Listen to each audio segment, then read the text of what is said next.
Assalamualaikum warahmatullahi wabarakatuh. Selamat malam teman-teman semua. Kami dari kelompok 9 akan memaparkan materi yang telah kami buat sebagai pemenuhan dari UAS Manajemen Strategik. Langsung saja, kelompok kami yang pertama ada Ahmad Bagaskara, saya sendiri. Yang kedua ada Rini Habso, yang ketiga ada Siti Warsila, dan yang keempat ada Valentina Tiurlan. Selanjutnya, definisi manajemen strategik. Menurut Fred, manajemen strategis adalah ilmu mengenai perumusan, pelaksanaan, dan evaluasi keputusan-keputusan lintas fungsi yang memungkinkan organisasi mencapai tujuannya. Yang kedua, menurut Hussein Umar, manajemen strategi sebagai suatu seni dan ilmu dalam hal pembuatan, penerapan, dan evaluasi keputusan-keputusan strategis antara fungsi yang memungkinkan sebuah organisasi mencapai tujuannya di masa datang. Yang ketiga, menurut Lauren, manajemen strategis dan kebijakan perusahaan. Pada tahun 1998, manajemen strategis adalah sejumlah keputusan dan tindakan yang mengarah pada penyusunan suatu strategis atau sejumlah strategi yang efektif untuk membantu mencapai sasaran perusahaan. Yang kelima ada Wieland dan Hunger.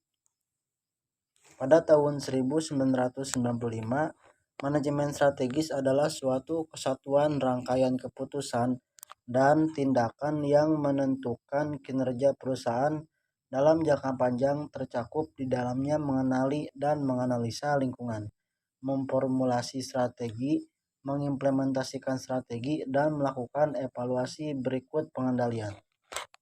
Selanjutnya, manajemen strategi diwujudkan dalam bentuk perencanaan berskala besar, mencakup seluruh komponen di lingkungan sebuah organisasi yang dituangkan dalam bentuk rencana strategis yang dijabarkan menjadi perencanaan operasional, yang kemudian dijabarkan pula dalam bentuk program kerja dan proyek tahunan. Yang kedua, rencana strategis berorientasi pada jangkauan masa depan. Yang ketiga, visi misi pemilihan strategi yang menghasilkan strategi induk dan tujuan strategi organisasi untuk jangka panjang merupakan acuan dalam merumuskan rencana strategi. Namun dalam teknik penempatannya sebagai keputusan manajemen puncak secara tertulis, semua acuan tersebut terdapat di dalamnya. Yang keempat, rencana strategis dijabarkan menjadi rencana operasional yang antara lain berisi program-program operasional termasuk proyek-proyek dengan sasaran jangka sedang masing-masing juga sebagai keputusan manajemen puncak. 5. Penetapan renstra dan rencana operasi harus melibatkan manajemen puncak karena sifatnya sangat mendasar atau prinsipil dalam pelaksanaan seluruh misi organisasi untuk mewujudkan pertahanan dan mengembangkan eksistensi jangka sedang termasuk panjangnya. Yang keenam, pengimplementasian strategi dalam program-program termasuk proyek-proyek untuk mencapai sasarannya masing-masing dilakukan melalui fungsi-fungsi manajemen lainnya yang mencakup pengorganisasian, pelaksanaan, dan penganggaran dan kontrol. Selanjutnya akan dilanjutkan oleh rekan saya. Selanjutnya ada dimensi manajemen strategi.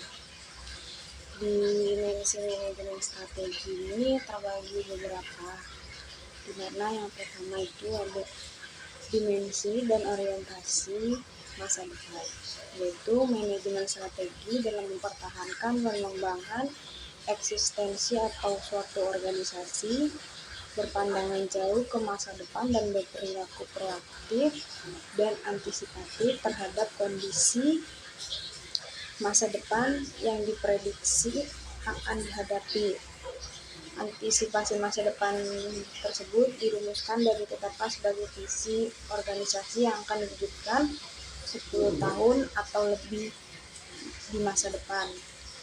Lalu yang kedua itu ada dimensi internal dan eksternal. Di mana dimensi internal itu yaitu pengertian dari kondisi organisasi non-profit pada saat sekarang berupa kekuatan, kelemahan, peluang, dan hambatan yang harus diketahui secara tepat untuk merumuskan rencana strategi yang berjangka panjang. Nah, analisis terhadap lingkungan eksternal terdiri dari lingkungan operasional, lingkungan nasional, dan lingkungan global yang mencakup berbagai aspek atau kondisi seperti kondisi sosial politik, sosial ekonomi, sosial budaya, dan lain-lain. Selanjutnya yang ketiga ada dimensi pendayagunaan sumber-sumber, yaitu sumber daya terdiri dari sumber daya imaterial khususnya berupa sarana dan prasarana, sumber daya finansial dalam bentuk alokasi dana untuk setiap program dan proyek, sumber daya manusia, sumber daya teknologi, dan sumber daya informasi. Yang keempat ada dimensi keikutsertaan manajemen puncak, di mana dimensi ini yaitu rencana strategi harus mampu mengakomodasi seluruh aspek kehidupan organisasi yang berpengaruh pada eksistensinya di masa depan berupa wewenang dan tanggung jawab manajemen puncak.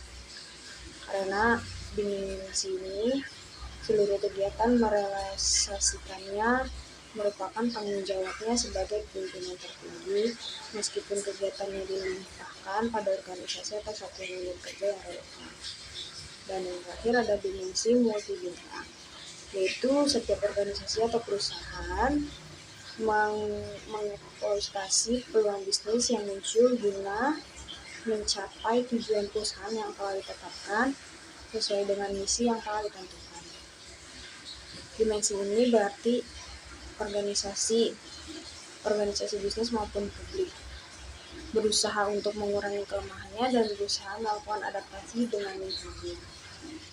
Dan selanjutnya itu ada tujuan manajemen strategi. Di tujuan manajemen strategi ini terbagi menjadi 4 poin. Dimana yang pertama itu memberikan arah dalam mencapai tujuan.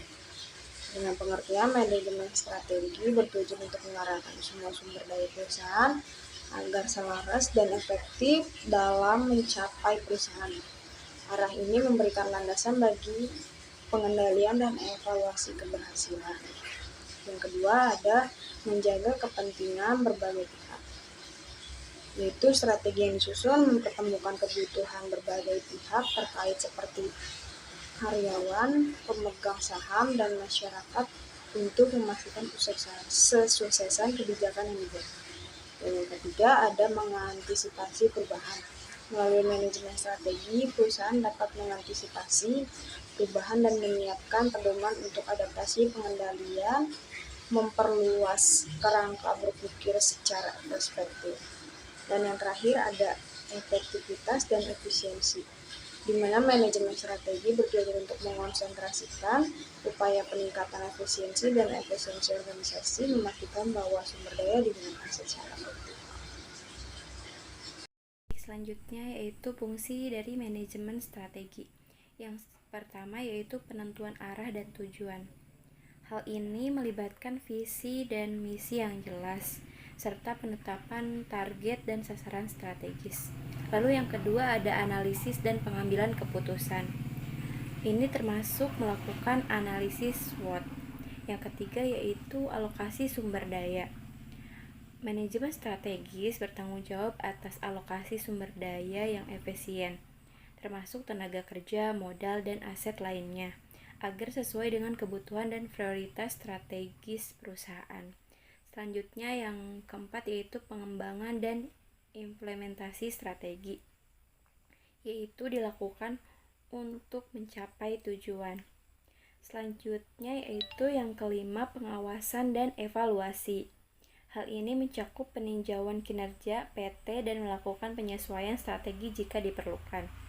Selanjutnya yaitu tahapan-tahapan dalam manajemen strategi. Yang pertama, perumusan strategi, meliputi kegiatan untuk mengembangkan visi dan misi organisasi, mengidentifikasi peluang dan ancaman eksternal organisasi, menentukan kekuatan dan kelemahan internal organisasi, menetapkan tujuan jangka panjang organisasi, membuat sejumlah strategi alternatif untuk organisasi, serta memilih strategi tertentu untuk digunakan.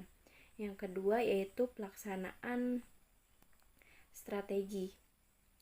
Mengharuskan perusahaan untuk menetapkan sasaran tahunan, membuat kebijakan, memotivasi karyawan, dan mengalokasikan sumber daya sehingga perumusan strategis dapat dilaksanakan.